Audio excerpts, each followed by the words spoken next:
Welcome to the Refined Strength Podcast. I'm here with my good friend, the silliest Goose, Clarissa Fortune. Welcome. Thank you for coming on. So I'm excited to have you on because I've now known you since I've moved to Texas, and we've become good friends, and you've helped me a lot in my posing, my want to be a better pro as well, and we also happen to have the same coach, so I think we share a lot of really similar mindsets and beliefs when it comes to competing, and you also have a thriving coaching and posing coaching business that I want to talk about. So talk about who you are and just what you bring to just the world. Start there. Okay, yeah, for sure. So, hello, I'm Clarissa Fortune. I am an IFBB Figure Pro. Born and raised in Texas. You got to throw that out there. She's a Texan. Yeah. So, I mean, a part of like who I am and what I do and stuff. I am pretty religious. I give all the glory to God for most things. I guess all things. Yeah. That's what you're supposed to say. It has to be all or nothing, I feel. Yeah, you're right. There's verses on that. Anyways, I got my pro card in 2018. No, I didn't. I started competing in 2018. I know it felt like you've been in a long off season, but it hasn't been that long. For full score! I started competing in 2018. Prior to that, because I always get asked, what got you into bodybuilding? What got you into competing and stuff? So I had joined my first gym in 2013, pretty much out of high school. And I had been training for 4 or 5 years. I was following Daniel Bailey. I was doing muscular development workouts, all that jazz, back when the magazines were a thing. And it got to the point where I was like, this is cool. I'm really liking how I'm looking. I had initially joined the gym to lose weight, and that just never happened. But I liked how I looked. So I was like, well, I'm just going to keep doing this. I was getting stronger and it really was progressing a lot. And there were some girls at one of the gyms that I trained at who were getting ready for shows. I was like, whoa, they look really good. And something in my head was like, I could do that. I was vegetarian at the time, and the coach who was coaching them, they had said stuff along the lines like, oh yeah, he makes us eat, blah, blah, blah, blah. And I was like, well, I don't want to work with anyone who makes me do anything. So I talked around, and a girl recommended me to my very first coach, and we connected. She had she had been vegetarian for a while, and we did my first prep completely vegetarian. So a lot of egg whites, black bean patties, whey protein shakes, stuff like that. I was literally eating egg whites for 3 meals, seasoning them differently. And I still like egg whites. I don't know. It's crazy. After that prep, I tried shrimp for the first time at Hibachi, and it didn't taste like meat to me. I was raised vegetarian, so that's a big part of my background. It's more like a brainwashing than anything. That's the best way I can describe it. Just because I physically can't. I have never really had chicken or beef or any land animals. But after that first show, I was like, I need some variety in this, and I just don't think I'm going to be able to keep doing this, especially as a vegetarian. A lot of those protein sources are higher in carbohydrates. And so I knew I was setting myself up essentially for failure when it comes to getting lean enough. Yeah. So we implemented shrimp and tilapia. So I was only eating egg whites for 1 meal, but I was having 3 fish meals. Fun story here. I went from being completely vegetarian to eating fish 3 days a week, high protein. I was working at a gym as a personal trainer. I still work, not at that gym, but they had a really tiny office. And I was in prep because of course, after you do your first show, you should take 3 months off and do more shows that same year. Yep, that's what I did. That's what you got to do. Very next year. I love it. I mean, the mistakes that I made me who I am, so I don't regret any of it. But I was in prep again 3 months later and eating so much fish products that I started to smell like fish. I didn't know it. But this small office, finally one of my coworkers came in. She's like, "Hey, Clarissa." She sat down. Like, she sat down across the table from me. She's like, "So I don't know if you noticed, but nobody can stand to be around you because you smell so bad." I was like, "What?" I had no idea that so apparently this does happen where it was like seeping out of my pores, the fish smell. My body just didn't know how to process it. And that happened. So I was glad she said something. I said, nobody else in my life, my boyfriend, my mom, no, I was living at home and no one else seemed to notice. But my coworkers definitely did. And now I'm all self-conscious about fish smell. So I told my coach, we backed down like how much I was eating, and it eventually went away. But you know, it had to have been like in the 160s, 180s. Yeah, It was pretty high. Fish, that is a lot. Yeah, and it was 3 fish meals, I believe 1 egg whites, and a protein shake. So yeah. Anyways, after that, 2018, I ended up getting engaged. We got married in 2019, and I took my first real off season. I told my coach, I was like, "Listen, I want to take this serious. I want to do what it takes to go to the next level." We took that year off, started prep in 2020, and shot for the Kuklo in May. Well, we all know what happened in 2020. I was fortunate, though, to meet Candace that year. She and I were both planning to do the Kuklo, and when she ended up doing a show in Louisiana, I went in to support her, and then we both did the Southwest together after that. And then I did my first, I guess you could say, pro qualifier. I did the Junior USAs that year. I got second place, which in my head was amazing because I wasn't even planning to do nationals.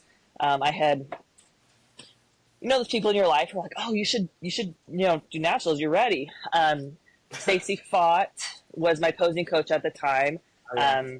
She died a couple of years ago, so I cherish those memories that I have with her. But she was one of the ones who was kind of pushing me to do that. And Melissa changed her last name. I'm going to call her Melissa Kelly.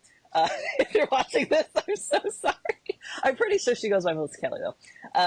Anyways, I had worked at the Y, and I had reached out to her. I was like, "What do you think? Do you think, like, am I wasting my time? She's like, "No, I mean, you never know till you try." And I ended up getting second place at that show, and that lit my fire. I was like, "Oh, okay. I might be good at this." Yeah. I didn't do the best at that reverse, but I did end up competing in my first, what you could call like a powerlifting meet after that. And I got that bug out of the way because I knew that I wasn't going to be able to do both with my physique and everything. If I were to, I have to pursue one or nothing. And I was trying to do everything. So I ended up doing my first push pull in December after Junior USAs. And then that following year took a little bit more time off into June and did Battle of Texas, won the overall, and then Nationals right after that, and I got second place at Nationals in 2021. And then I got my pro card. I did, yep, second place pro.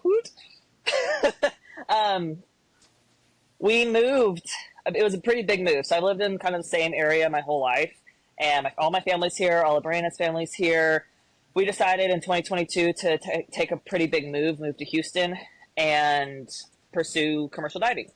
I do not regret that move at all. We were about an hour from the beach. I met a lot of really cool Houstonians down there. There were so many gyms. It was a really fun time for us to just kind of spread our wings.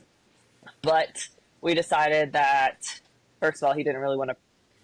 The career sometimes we think we want, we don't often always really want until we get there.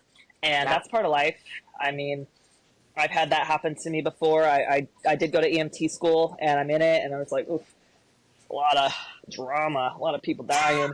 I would still go back and do it if I had to, but it's not something that like I lie awake and think about.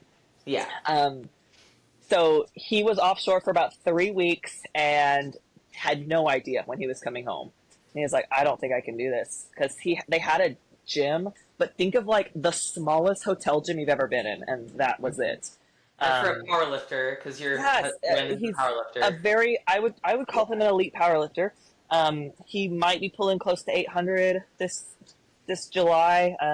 He just hit 400 on bench, and he's got at least a 550, close to 600 squats. I mean, he's a very well-rounded athlete, and He's away from his family, away from his dogs. He loves them more than I do.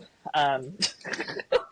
And, you know, you're just not knowing when you're going to be back. So he said, peace out to the diving industry. We moved back up here. We were also driving a lot, coming back to see our families. And, you know, most of my friends were up here. So either we're meeting halfway. It was just hard.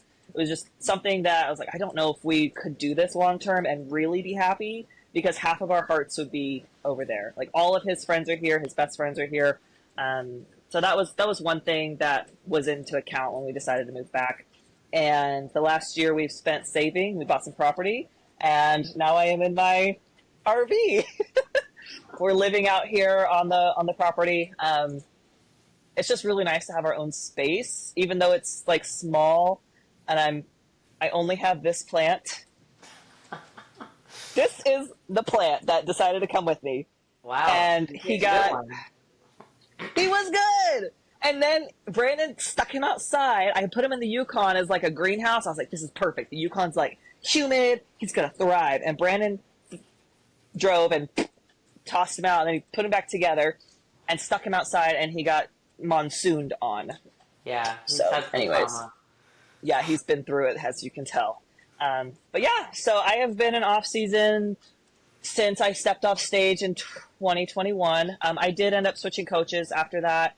Me and my coach, we had gotten pretty close at the time, and it'd become like a good friendship. But also one of those things where I could tell I needed somebody who was at that next level who could take me there. Like I was a new baby pro, nowhere near, you know, if I got second place at nationals, there's no way I'm placing on a pro stage.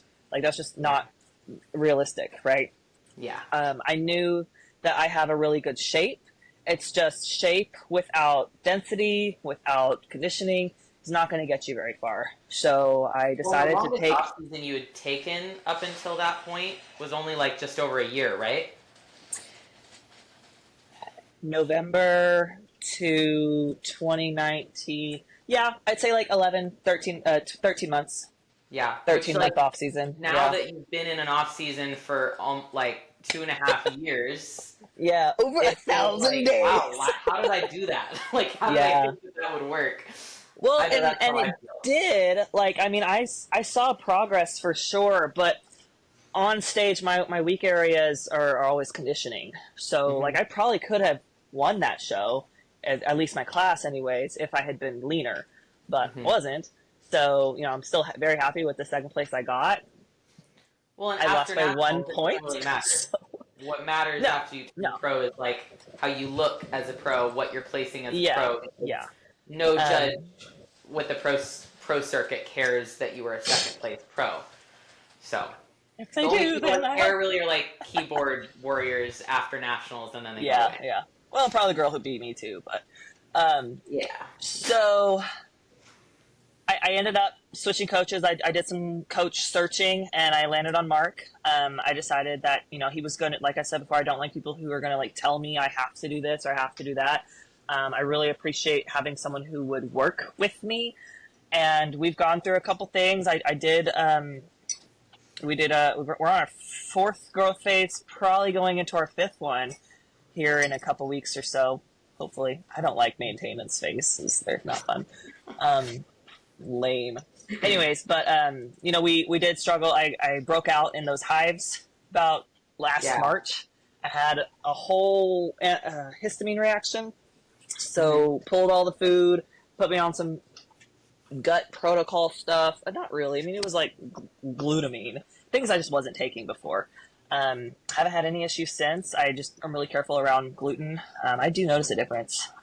Which is something I never really had a problem with before, but your body changes, and just being able to kind of roll with it and have someone who knows, he knew exactly what was happening. I was like, hey, I've got this like upper body rash. What's going on? He's like, oh, that's that. Give me a second. I've got you a new protocol. I was like, oh, okay. Great. What would you say has been the hardest part of your whole off season with him? Was it that, or has it been training, the part? What has been the hardest part? So, I mean, I guess I really haven't felt like any of it has been hard. the tempo, changing the way I was training. I'm training the most structured I've ever had in my life, but I don't not like it. Like, I really like having somebody tell me how to train. I send him videos, he corrects me, and it, like, none of it's feeling bad. I'm sore for sure, but I'm seeing the progress. So I can't be mad at something when it's working. Same thing with, like, I know you know this. I've been on a meal plan this whole time also. So having him create my meals for me, I am flexible with it though. So, like, if I ran out of rice, Skills. crispy treats, they're also made of rice. And, like, if I didn't put rice on or honey on my rice, then I did do Skittles the other day. And, like, he's talked about it, he's like, I mean, you're not in prep. Do what you need to do. As long as it adds up, you're fine. It did start getting hard eating 5 rice cakes at night with peanut butter. That sucked. So we switched to juice. I just drink my last meal. Just because those rice cakes, I was like, yeah. oh, another one. Thank you.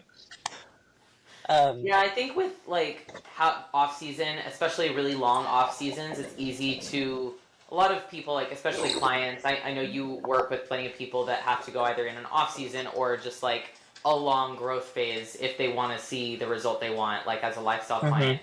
And a lot of people think they think the monotony is hard, and I think after a certain amount of time being in this sport, you really have to learn to love that monotony.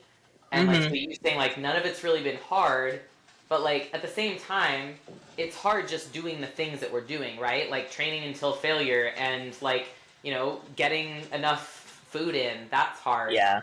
So Getting enough. yeah, because, like, we're trying to grow, or you're trying to grow. Yeah. And I know a lot of people like struggle with the body image part of it too. And, staying pretty strict, we haven't really had any issues with that. I'm also fortunate, I guess you could say, like, I knew going into this that I was going to have to look a certain way to look a certain way. And I really don't understand those athletes who start hating how they look now. It doesn't matter how I look now. What matters is how I look XYZ on stage. So if I have to be uncomfortable right now so that I can freaking kick your tail on stage, so be it. Better off that way. Come for me. I just, I understand there's a lot of, mental things that go on with bodybuilding, but at the end of the day, it's bodybuilding, and we got to build in order to get to the stage. And I want to grow as long as it takes to where I can be, like, competitive in the circuit, to where I'm not having to take 3 years off. I'm not getting any younger. So I think that's part of it for me, like, why the off season hasn't been as hard, because I'm like, I'm taking the time now so that hopefully that feedback is less aggressive. That makes sense. Yeah, no, I agree. And I think like you say, like, I don't understand the people that have this. Like, I think it's that a lot of people come into the sport not really thinking about, like, what it actually takes to look like that on stage. They look at someone on stage, and, a lot of younger or, like, inexperienced women especially, they just think they need to get lean. And so they're like, oh yeah, I can diet, I can get lean, that's the fun part, kind of, not really. And some of them, that's all they need to do. I mean, a lot. I've seen girls where they're already, I'm like, holy crap, you've never competed? Oh, good for you. Right, but that's like, that's rare, I know. Like, most people need to build muscle to get that pro card. And a lot of people, like, building muscle isn't easy. Like, it's fun if you love training, but that getting uncomfortable, it's a necessary evil. And I truly think that you can shift your own internal narrative of, like, what does it mean to be uncomfortable? Because, yeah, I might wear something at peak off season, feel physically uncomfortable because something is too tight, but that's just, to me, a sign of, like, all right, well, I asked to grow, so I'm growing, and if I'm uncomfortable physically, I need to have a bigger piece of clothing on, or a more comfortable piece of clothing that fits me better, or something like that. And so if you go into bodybuilding thinking that you're always going to look like you're either just stepped off stage, or within a few weeks of that, you're in for a rude awakening, because if you ever want to be competitive in it, that's where that has to stop. For sure. But if you don't want to be competitive in it and you just want to be like a fitness model and stay lean year round, that's just a totally different life. That's not bodybuilding.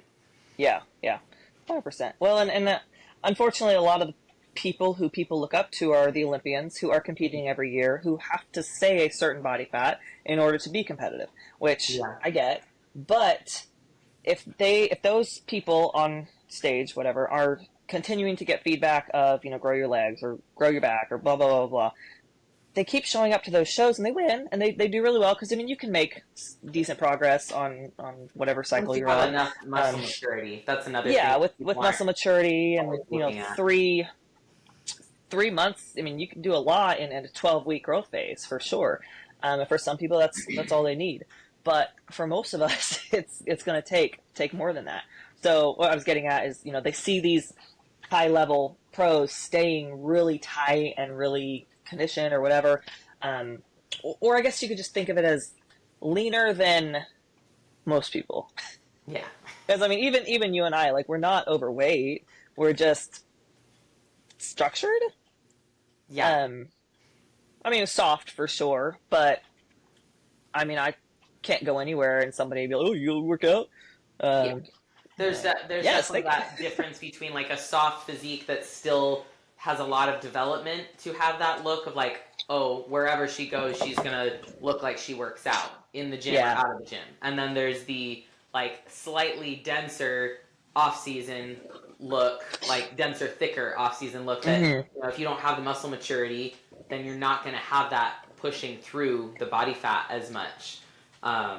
So there's two sides of that, like off-season softness, and when you're starting out and you're newer and you don't have that maturity or density, it can be kind of a mind fuck a little bit, just because you feel like, wow, I look small because I don't even look like I lift. I look fat. Yeah. And that's where, like, yeah, sometimes people do overshoot body fat in the off-season, and that happens, and it sucks. It means that you're either going to have a much longer or more aggressive prep, or you might need like a cleanup phase in your off-season. And it comes with time too. I think, people are unrealistic about the timelines of this. I did my first show in 2018, and I got my pro card pretty fast. 4 years is not 18, 19, 20, 3 years is not that long, like in the grand scheme of things.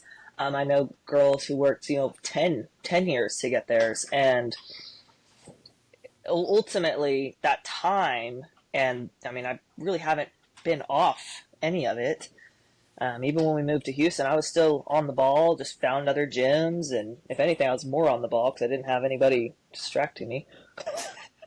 Look, I got nothing better to do. My mom, she's bringing me baked goods all the time. She bakes me gluten-free cookies. I love you, Mom. You're great. But she's always like, they're gluten-free. You can have them. Okay. But yeah, that time, and just leaning into it, because anything worth having is going to take a while. Yeah. So tell me about like your how you developed your career since then, because I know you're not like, you don't make money from bodybuilding specifically. Neither do I. Most people don't. They didn't give me a paycheck every month after I got my pro card? No, they don't. Crazy. So how have you developed that since you got your pro card? Yeah. So I am a certified ISSA personal trainer. I have been so since 2017. I prefer in-person training. I know like a lot of people don't. I'm trying to merge that more into the online aspect of stuff. For me, because I'm so involved at the gym, though, I think it's been harder because I'm pretty focused on my in-person clients, making sure that, and you create relationships. I know you were a trainer at one point. You understand, like, you're not just somebody giving them their workouts. You create relationships, and I'm a therapist and a life coach, all kinds of things. Yeah. After I got my pro card in 2021, Um, I I actually kind of created my own routine. I had met with Sheila a little bit that year, and just kind of to get her opinion on how things looked. I didn't really have anybody else who I trusted at that point who could give me feedback that wasn't, oh my gosh, you look amazing, right? Like I wanted somebody who's actually going to tell me how I look. Should I take this out? Am I moving too fast? Am I moving too slow? And she was the only person I met with. Otherwise, I kind of created the whole routine on my own. And I was really freaking proud of that.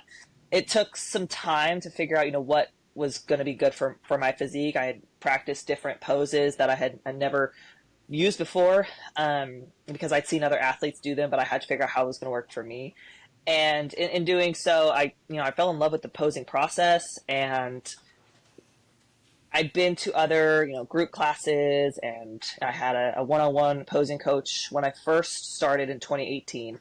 And I remember how much I improved that season. So my first show I didn't place. I got like 6 out of 5. No, 6 out of 7. Sorry, 6 out of 7. Well, I didn't get last, but it's close.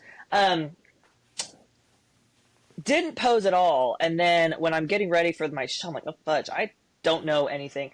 And my coach, she had helped me like pose for my first show, but I sort of wanted a little bit extra. So I had met with a girl one-on-one, and she really helped me like figure things out a lot better, to the point where I placed 2nd out of 6 with that 3-month off season. So I was like, there's no way it was physique changes. It was strictly my posing was better. So I had improved placing just by adjusting that posing, right? So after I had got my pro card, I had, did I meet Brittany in 21 or 2020? I had worked with a couple people just, off the bat, like helping them, because I was like, well, I mean, I figured it out for me. I could probably figure it out for you too. And I helped a couple girls here in Burleson before we moved.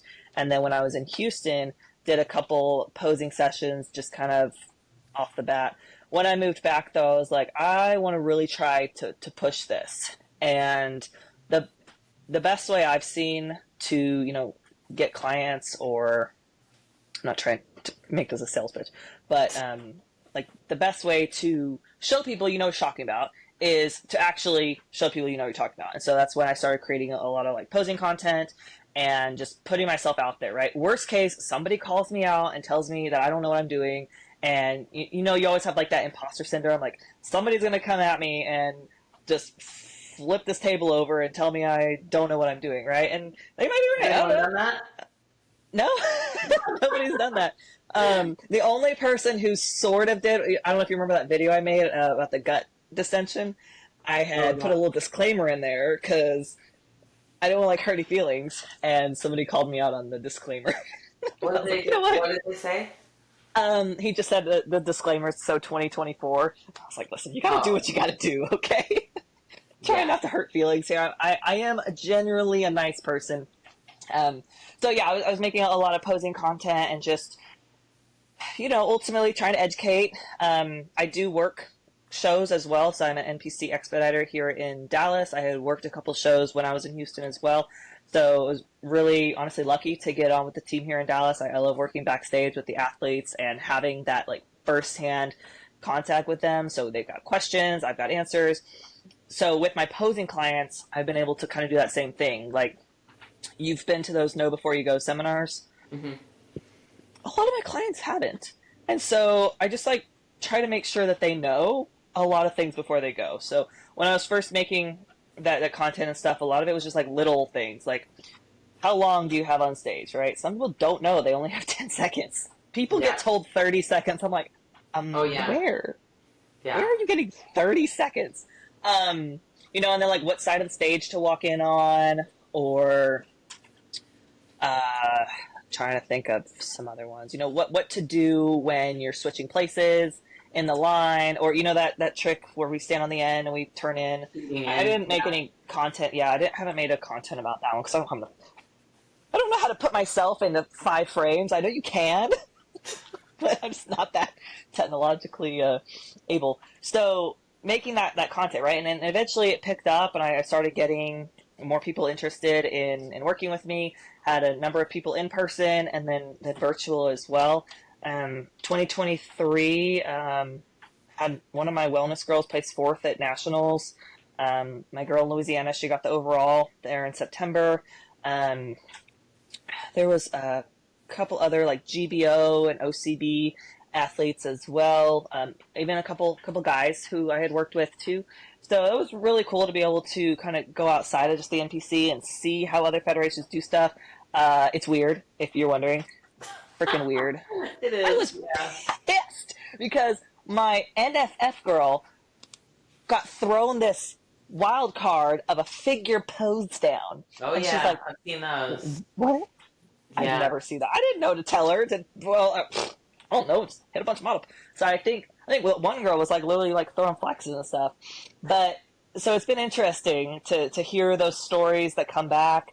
The gentleman that I had posed for the GBO, he recently did an NPC show, and I asked him afterwards. I was like, "So, like, how did you feel about the show? You know, compared to your GBO experience?" He's like, "Oh my gosh, night and day difference." I still haven't actually been to a GBO show myself, so I can't really say one thing or another. But apparently, from an athlete's perspective, he really appreciated the way the NPC was run versus the GBO. I know that GBO, it's here in Texas. They give out cash prizes. I know the girl who won the Atlas got $5,000. Oh, wow. In 2023 or maybe 22.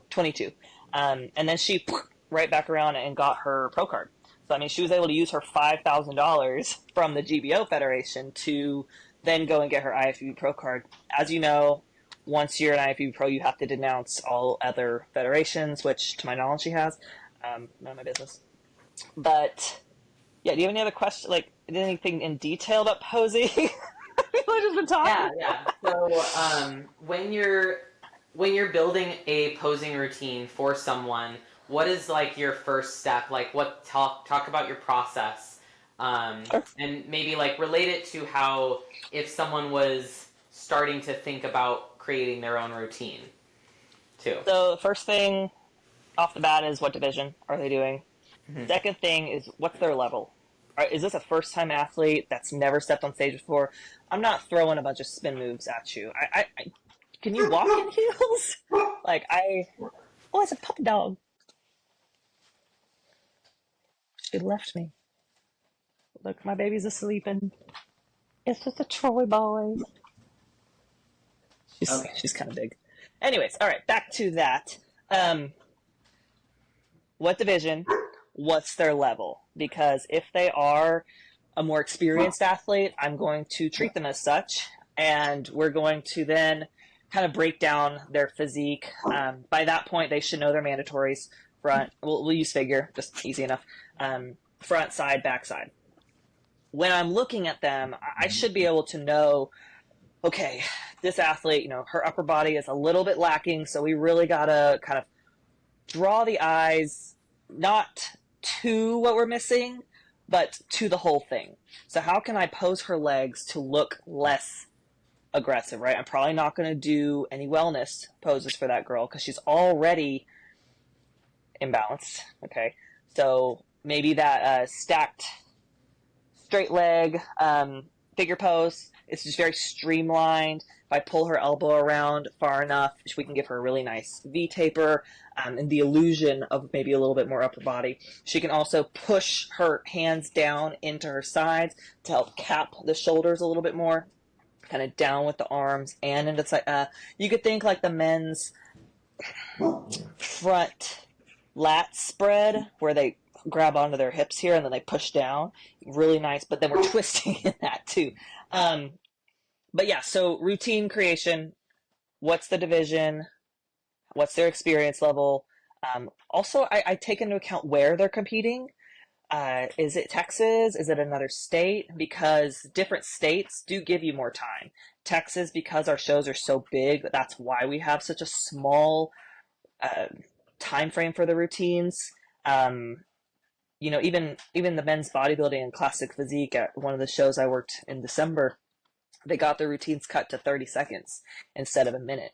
By that time, the guys were all tired and just ready to go, so they were fine with it. But Yeah, they don't even want to. They're like, do I have to even do it? And like, yes, you do have to do it. But, that happens to the girls too sometimes where, you're told 20 seconds. Well, it's actually 10. So you better rapido. Um, After we kind of have all of those things lined up, I did this with your girl. I make sure that they have that front pose and that back pose in there because those are the two, in my opinion, most important ones that the judges, they're going to set you apart one way or the other. You also used to need them for feedback. I found out from Freddie, we're no longer doing email feedback. They're only doing feedback and texts at the end of the show, finals. Right after you're on stage, there's a judge waiting for you as you get off the stairs. So you don't have to wait till bikini's over, but there is a judge right after your class. Yeah. So you have your five judges, maybe six. One of them is going to be backstage. Yeah. Because they don't need all five for that, whatever overall. There's either a 5-person judging panel or a 7-person judging panel, but there's almost always like an alternate as well. So, yeah. So for finals, I like last at the battle, John Fish, he did the feedback for classic physique. Bernadette did the feedback for bikini. I don't remember if Sandy was there. Sandy was there for nationals, and I saw her backstage with a line out the window for bikini feedback. But even at nationals, they had a judge back there. You get your feedback right then. Like, good on the judges for being willing to do that, but also like that's a lot of work. Yeah. I have sent. A lot of work. I think a lot of people judges when they're upset about their placing. They don't really realize that the judges are working really hard. They're working really hard. All day. They're all day. They're having to be alert. I asked the judge once. I was like, "So what happens when like you have a really conditioned athlete who has decent shape and like or who doesn't have decent shape, right? Peeled, and then you've got like a chunkier one but good shape, and then you got like an oddball, and they're like." It's just so hard, right? It's so hard to decide. You've got a good shape, but this one has conditioning, and then this one has like muscle density, maybe. And they're like, it's really hard it's apples and oranges at that point. So yeah, I find out where they're competing, because that's going to decide that time frame, and then putting in the front and back pose, and then how can we get from the front to the back, or maybe we start with the model pose, go to the front pose, back, however they. Honestly, a lot of times I'll have them run through something. They oftentimes already have something ready.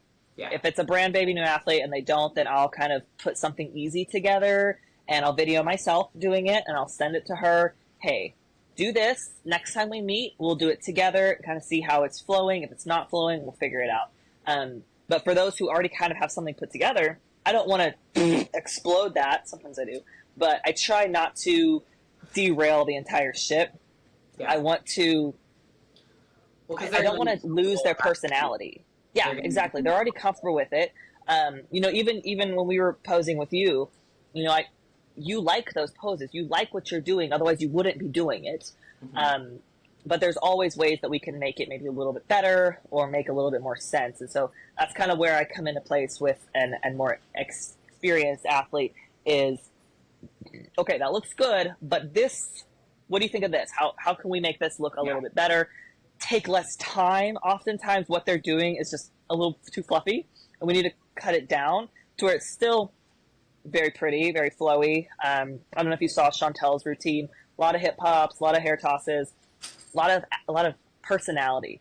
Somebody told her at a posing clinic that it was too much. Well, she can take her overall. Yeah, right? She can take her 2 overalls and stuff it in their face.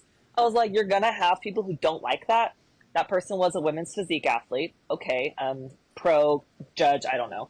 And so, of course, she, valued their opinion because they were hierarchy-wise. And so she came back to me. She's like, hey, so so-and-so told me, like, I shouldn't be doing all this. And I'm like, all of what? You look good. You feel good. Yeah. You're confident on stage, and it shows. I don't see the problem. You're going to have people who want to pose you down. I think you should surround yourself with people who want to raise you up. Yeah, I agree. And I think sometimes people just don't have as much real experience with what matters as we think they do. I had a client who had been before me posing with another Figure Pro, and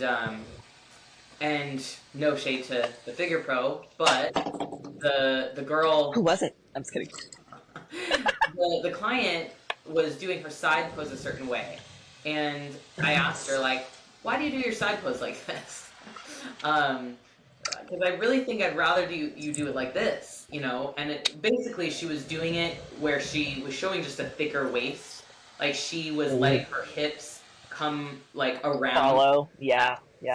And so I saw so much more of her So much. core, her trunk, and not enough of her lat, and not enough of her glute either.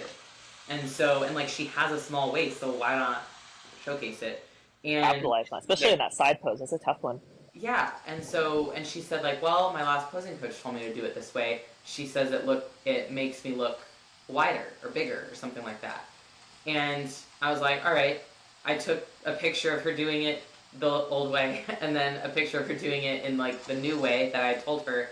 And I was like, to me, my eye is immediately drawn to this because your waist is smaller, all of your muscle looks bigger, and you're not like, I'm not drawn to the fact that your core is showing so much. And so sometimes you really need to like see it side by side. Like if someone is being told to 100%, bring things down, like, well, look at what that does for you and your physique. Yeah. It probably wouldn't have done anything for her, and she might not have been confident going into that show, feeling like I can't pose how I want to. You hit the nail on the head there, though, when you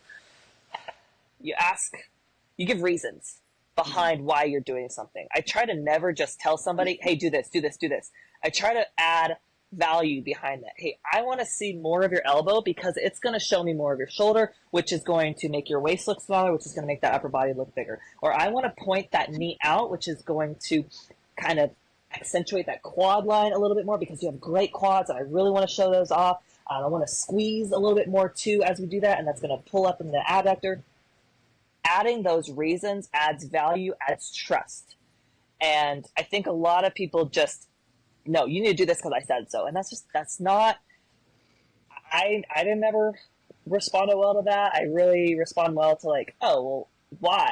I know you with Mark, you ask questions and you're able to learn a lot from him because he tells you why you're doing things, not just this is the plan, have fun, my way is the highway. And I think that goes back with posing too. And I love the layouts. I do that all the time. Like, send this to your coach, let them know what they think. Which one do you like better? I'm never going to take away from the coach. I do have clients, and this is a good note, who don't fit the criteria. Like, oh, that's the division. Okay. That's not my job to tell them that they don't fit. They want to do that division. Okay, I'm going to do my best to make you look as good as you can. Yeah. At the end of the day, though, like, I'm not a miracle worker, and you're only going to get as lean as you're going to get. You're only as big as your smallest muscle, and so it's really challenging, honestly, posing people who just don't quite fit, and you just have to do your best. And same with the athlete too. Yeah, and most of them aren't. So, I'm very grateful for the coaches who do send me clients because they trust me.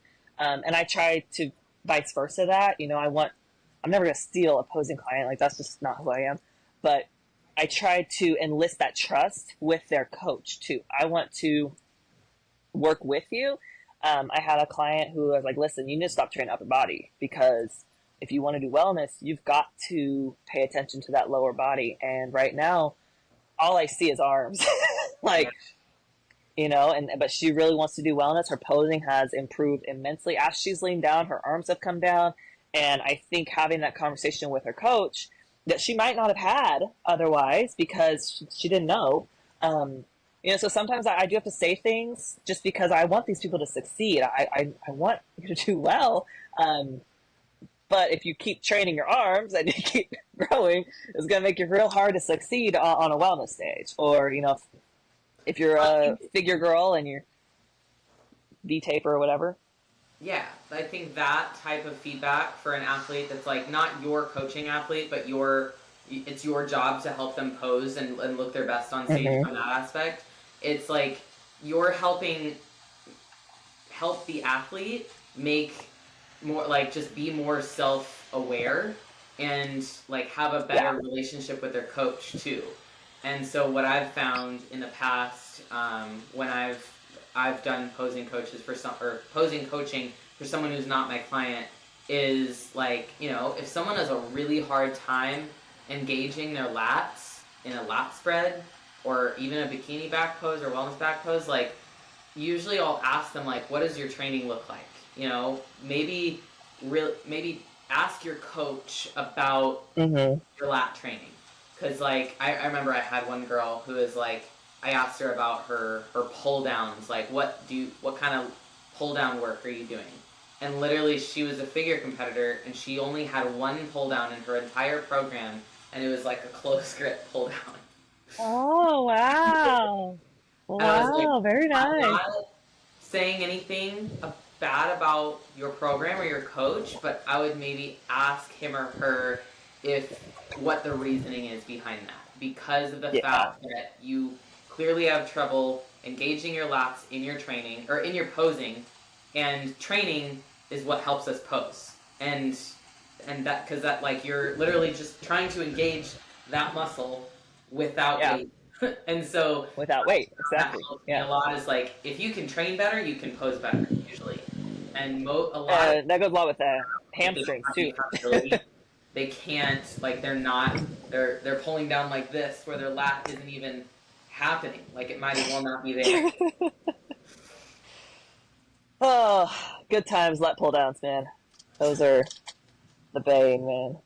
Well, Yeah. I only feel this in my forearms. Okay, But well, yeah. well. But I think that's part of Uh, what makes athletes better in general, and I love that's like a big value of mine, and I think it's just listening to you talk about it, it's a big value of yours too, just like making the athlete better no matter what, no matter whose athlete they are. yeah. And because at the end of the day, it's your posing coaching reputation too when someone gets on stage. 100%, 100%. And like you said, it helps. Yes, I'm a second set of eyes on you, but having that self reflection, like looking at yourself from a realistic point of view and being able to, see things not just from oh man, I'm looking real shredded today. Like, okay, what are some areas that, we actually need to work on, or, what could be better? And when I'm creating those routines, I screen record or video and I send them to them and be like, look this over. How do you feel about it? I think it looks great, but is there anything that you think that you're noticing that you don't like? Because Yeah. this is your physique, your presentation on stage. I mentioned this when we had your seminar. Taking your video and doing a slow motion, Mm. because every single frame is potentially a photo. Mm. And I told you I had one girl, so it's really easy. You just go in here, you take your little finger, and you go wee, and you see every little thing, every step is a way, or essentially a photo, right? So if you don't like your walk, well, we should probably fix that, because they're going to take pictures of your walk. The Yeah. judges, that's the first thing out of the gate that you see. If I have an athlete who's struggling with their walk, like, we got to fix that. We have to work on your walk. You need to get comfortable in those heels. You need to get comfortable pulling those shoulders back. If it's a posture thing, I need you to be doing this outside of the gym, outside of your posing practice, because what you do outside the gym is going to reflect inside, and inside of your practice too. So yeah, working on that walk is always a fun one for me, because everybody walks differently, and I don't want somebody walking like me just because they like the way I walk. I want you to walk like you, but nice. A nice walk. Yeah, it's really And surprising that, how many people don't know how to walk. Like, they just don't know how to, like, what their body looks like, and like they don't really yeah. know where their body is in space. And I think bodybuilding is a really great opportunity to just like understand and like be in touch with your body a little bit more. because you do have to be super aware and like you have to be able to control every little part of it. But so many people just go around their life without any real control over just like how they sit, stand, breathe, any of those things. Yeah. So crazy. How often do you feel like you recommend, and how often do you recommend people practice things like walking, quarter turns, mandatories, routines? One of your clients made me laugh because we were trying to get her core control, right? And she was like, "Oh, it's just so deep in off season." And I looked to myself, and I'm like, "She's been in off season for 3 years." That's to me, it's not an excuse. I don't care how long you're in off season for. You just said it, right? What you're doing outside and how you're walking, how you're controlling yourself, it goes a long way. So how often should you practice your posing? I mean, it's use it or lose it, just like a muscle. I went 3 months without practicing any posing in my first season, and I forgot everything. So if you don't pose, you're gonna forget how to do it, and you're going to feel like a limp noodle when you get back up there and like, oh my gosh, I was posing so well, and now I can't even remember how to do it. Mm-hmm. Once you get back into it, it'll come. But why even get to that point? Yeah. Why not be working on things consistently to the point that even in your off season, you're like, oh, my hamstrings are looking really nice in this pose. I actually like this a lot better. And you're able to adjust things and figure things out without, your coach and stuff. And next thing you know, you do your check-ins, you're going, oh, that pose looks really nice. Have you changed something? And it's because you have been putting in that diligent work. I personally, I'm in off season. I train 4 days a week, so I pose 4 days a week. I'll run through my posing routine. As a pro, you get like your first prejudging routine. I don't know how long it is. I'm telling myself 30 seconds. And then it depends, but usually it's like 30 plus. Sometimes they give 30 you plus. more, Okay. Honestly, I was at a pro show recently. Mine is, gave them 60 seconds. Oh, how nice. Well, mine is probably like 25. I'm choosing just to make it whatever. But I have a very long, if I make top 10, very long top 10 routine. That's the one that I put all my eggs into. So I practice both of those routines. I will be honest, I have not practiced my mandatories other than on my check-in day. So that's just me. But because I also posing coach, I guess I'm practicing without realizing it inside of those sessions also. And I do a lot of stretching and stuff to help with the rotation. Anything you don't do very much of, use it or lose it. So I do have to stay on top of those side poses. How often? I'm not saying you have to pose. Like that. Do what? How often are you doing stretching, like specifically for posing? Specifically for posing, not enough. But I have 2 clients right now that take up 2 hours, and I stretch with them. So about 2 hours a week. Sounds like a lot. A little bit of yoga every day, don't you? Not every day. No, I haven't, because I have us all fooled. Yeah. When was the last time I posted a yoga video? It's been a minute. I don't know. When you see it enough times, you just assume it's happening every day. Just assume it's part of me. It's also been heckin' rainy, so I can't go outside like I normally do. True. And we just moved into this about 3 weeks ago, so I haven't done a yoga flow in here yet, but it would, I have plenty of space for it, mostly. Yeah. So in a perfect world, I would try to do my yoga twice a week, on top of what I already do. Yeah. And I say twice a week just because I do also do specific mobility work pre-workout, before my own training sessions, and then I pose. So by the time I get to my posing session, I'm pretty loose once it's leg day, and then I'm just dead. And then I have those 2 clients that I pose with more extensively. But yeah, like I said, in a perfect world, it'd be twice a week. When I was living in Houston, I was doing just 1 full hour yoga session, and I noticed a lot of difference on just that 1 session a week. Yeah. I was like progressing inside of the classes. I was freaking proud of myself, but I'm not doing that anymore. So. Because they challenge you when you actually have like an instructor who's pushing you and having you do things that you wouldn't have otherwise thought of. Otherwise, I'm just going off the top of my head, and that doesn't always work. So I do have a couple YouTubers that I like to use when I'm doing my own flows, because they're about 15 minutes long. I can't keep myself focused for a whole hour if I'm not there. So 10, 20 minutes of those sessions, yeah. What is the most important thing that you think someone should consider about posing? Most important thing to consider, a couple things. Can I say a couple things? Breathing is really important.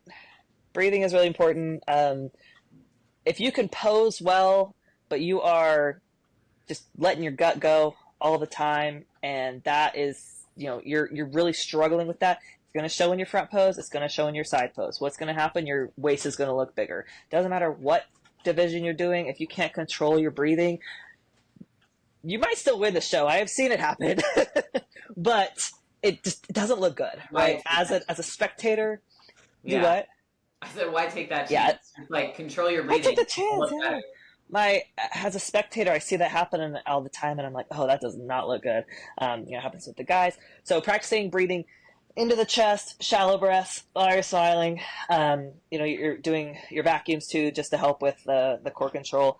That's one that I think people don't often think about enough, is the breathing inside of posing, because if you are up there and you're holding those poses a long time, you're not going to hold your breath. You'll pass out. When you turn to the back, I always tell everybody, when you turn to the back, nobody can see you. Let your smile fall, let your face reset a little bit, because I know, like, holding a smile, it starts to hurt. And then take a couple extra deep breaths if you can back there. Nowadays, there's cameras everywhere, so even facing the back, you're probably still, like, they're going to take a picture of you probably, but, I mean, it's the judges that I worry about the most. They're the ones I'm here for, not the cameraman. The second thing is going to be, like, be aware of your weaknesses, but also be aware of your strengths. Like, where do you shine? You got into bodybuilding for a reason. Don't focus on the negatives, focus on the positives. Where do you shine, and how can we showcase that? But if it's bikini, figure, women's physique, in a balanced aspect, because you got great shoulders. I don't want to be showing off your shoulders the whole time, and then they only see shoulders. I want them to see you have good shoulders, but in a blended fashion. That way they're not just standing out like crazy. Does that make sense? Yeah, for sure. Okay. Just figuring out how to balance your physique despite imbalances is a big part of it. Yeah. So, I think those are the only two. I'll stop there. Walking. That too. Walking.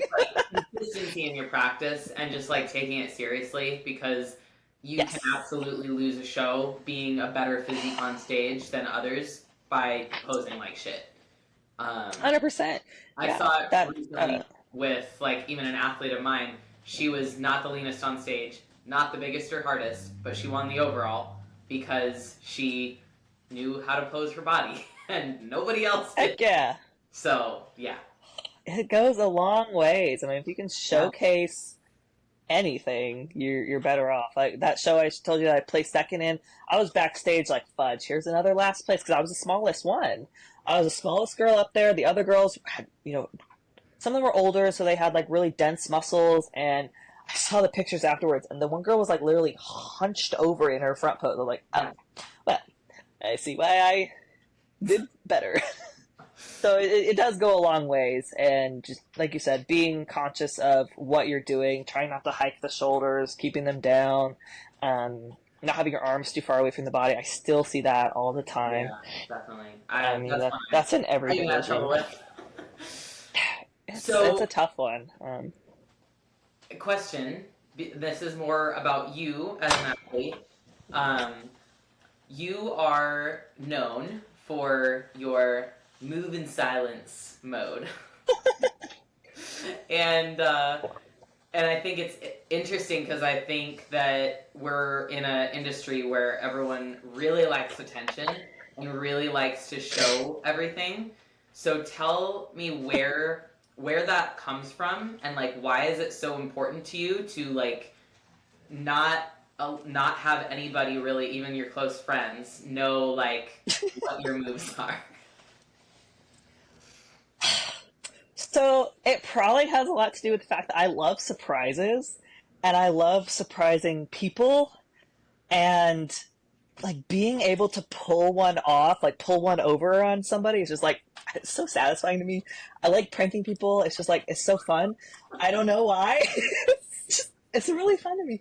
So part of, when I first was competing and everything, when you're first starting out and you're like feeling super shredded and you're wearing cute clothes because you look cute, and I don't know, somewhere along the way it just got to the point where I was like, okay, I know I look good. That's all that matters.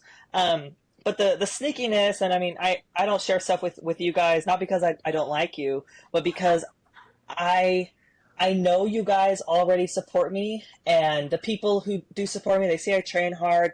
I don't feel like I have to show more to justify that.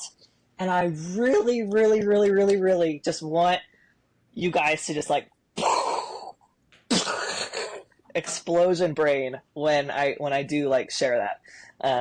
Ideally like on a stage someday. So like when I did my 2021 prep in silence, I had like a close friends who knew and stuff. You can't hide diet face, but coming into that show, I was a little too sneaky. I got to check-ins, it's Battle of Texas 2021. I got to check-ins at 7:50 because I wanted there to be nobody there. And sure enough, nobody was there. I didn't get a goodie bag because they're all gone, whatever. But I get to check-ins at 7:50, get my tag, and I like run back to my hotel. So like, I don't want anyone to know. Oh my God. It was so silly. But looking back on it, I had the most peaceful prep ever. Just like not saying anything. There was no expectations. One thing that bugs the living daylights out of me is getting asked, how are you feeling? How are you feeling? Like every single time that you're in the gym. And by not saying anything, they were asking like, whoa, when's your next show? Like, oh, you might do a show at the end of the year, but it was never like, I never had to have it like an actual conversation and, oh yeah, be here at this time, or because the people who were asking me, I knew didn't really care, or who would ask me, right? Those gym folks who are like, they're not coming to your show. Yeah, they don't actually care. And if they do, my bad. But being able to share it with people who I knew would be there, who I knew would show up, that was just like really special to me. Savannah came all the way from Houston. Paxton came from Kansas. I think she had some other reasons to be there too, but it just like lined up pretty well that way. Yes, boy. Yes. That's my Troy boy. So being able to come in and, nobody knew I was doing the show. No one really knew I was prepping, and to walk away with the overall, that was just like so freaking special. After that, it was obvious like I was in prep and stuff. And so I was a little bit louder about getting ready for nationals and things like that. But I look at it this way. There's so many athletes out there who are motivational, who you can watch their prep vlogs, who you can, watch their progress and be motivated by. I don't feel like that's me right now. I'm a pretty motivational person. I try to be anyways, in the ways that are important to me, in my posing coaching and, meal prep hacks and training videos. I do post my training. And people see how I don't really list why or anything, but I enjoy lifting heavy. And if that motivates somebody, awesome. But at the end of the day, my physique and how I look, it's I don't know, it's just really exciting. And I love watching athletes. I'm like, I haven't seen so-and-so in a while. And come to find out they're doing a show. I'm like, Yeah. And they usually do like really freaking well. The ones you don't hear from usually come in and they're retired, or they come in and just, they've clearly been working. And that's what I want to come in and just make you guys proud, but also have you have no idea. Worst case, I look like a bag of limp noodles, so. Well, I think it's cool, and I've always thought that it was interesting that you are like that, and I respect it. If that's what you need and want to be the best athlete you can be, then that's what you should do.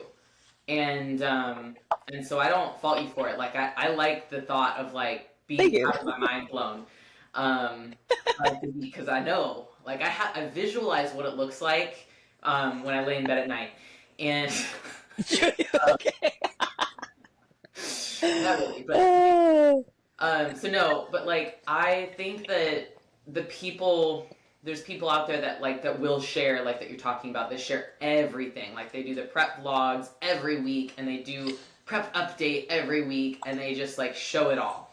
And and I know I show a decent amount of my prep. I'll be honest, I love watching those videos. I am definitely that person who I love. I've got Valerie, last name unknown, that I like to watch. Carrie Sexton from England. She's a bikini pro. I love watching her. I've watched all of your videos. They're just like, they're fun to me. I like watching YouTube. That's the end of the day. It's like 20-minute long video. Awesome. That's an episode. As long as, it's entertaining and stuff. So like, I like watching other people's progress and processes, but I don't feel the need to share mine at this moment. Maybe down the road, once I've, made whatever statement I feel like I need to make, we can go from there. But right now, I'm just enjoying. You're enjoying just the grind. Yeah. I really love this. Yeah.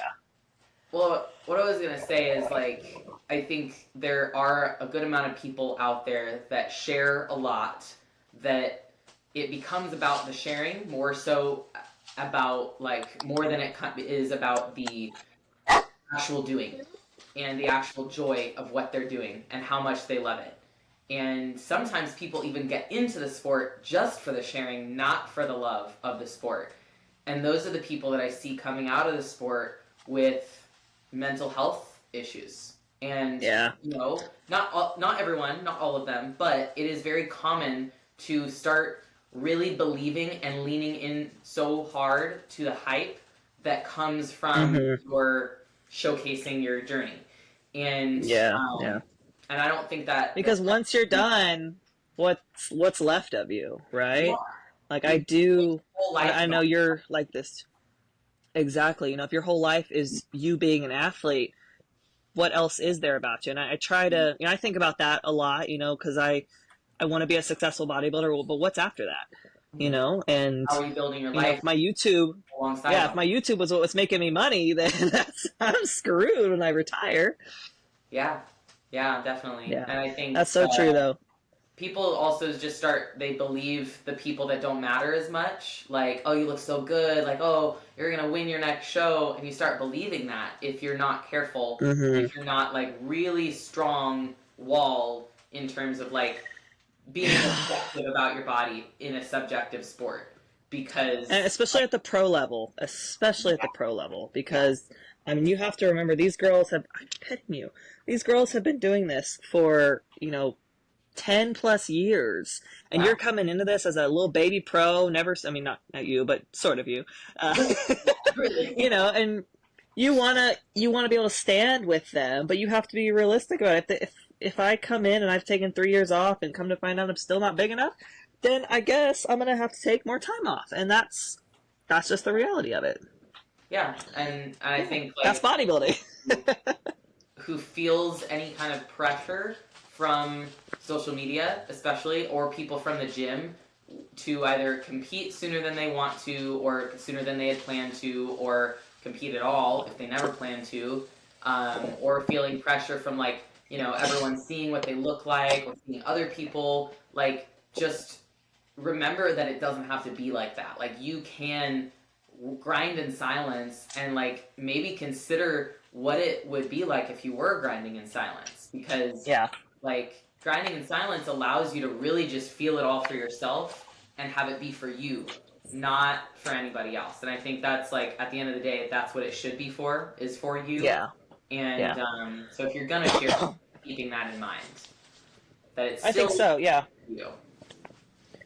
And I think you've done a good job with your sharing. You're not putting yourself I liked your other video. It was all right, well, I'll see you when I see you again. It might be next week. It might be into it. You're not putting unrealistic expectations on your YouTube channel to the point that, people are going to be like, oh, when's the next year? And then you're feeling stressed because you're not providing that content, or you're feeling... I'm like, Yes, exactly. You don't owe anybody jack. yeah, They're not paying you. They're not paying your bills. I mean, maybe at some point it would get to that. I mean, that's obviously the goal, with okay. YouTube to some degree. But it's a fine line, I think, between providing that content but then staying true to yourself at the same time. Yeah, definitely. Well, thanks Yeah. for coming on the podcast. I'm Thanks really for having excited me. for your continued growth phase and just seeing how you continue to like grow as an athlete and as a person and as a posing coach. So if anyone wants to pose with Clarissa, she is where do you pose out of physically? And then I know you also do remote like FaceTime sessions as well. But where do you Yeah. pose? So I pose out of the Metroflex here in Fort Worth, the castle. And then I do also have a gym in Burleson that I pose out of as well. Just message me and I'll give you the address and stuff. Um, I have done posing coaching up in Dallas, but I try to do that like around events and stuff because I live like an hour and a half from like say Destination Dallas. It's from where I'm at is an hour and a half. So I'm sorry, I'm probably not going to drive an hour and a half for a 30-minute to an hour posing session. But if we can like stack it on top of, um, like this last weekend, you had your.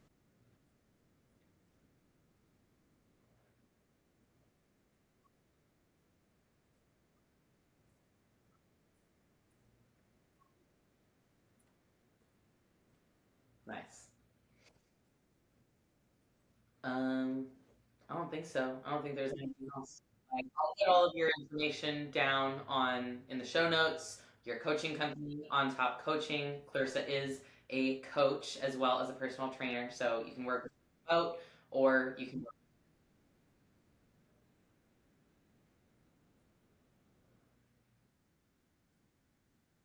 Yeah, that's awesome. Cool. Well, thank you so much for being on. Everyone, follow Clarissa. See what she has to say. She puts out some amazing posing content specifically. I say that to my clients all the time, so it's super helpful. I'm happy to see what you're doing for the industry.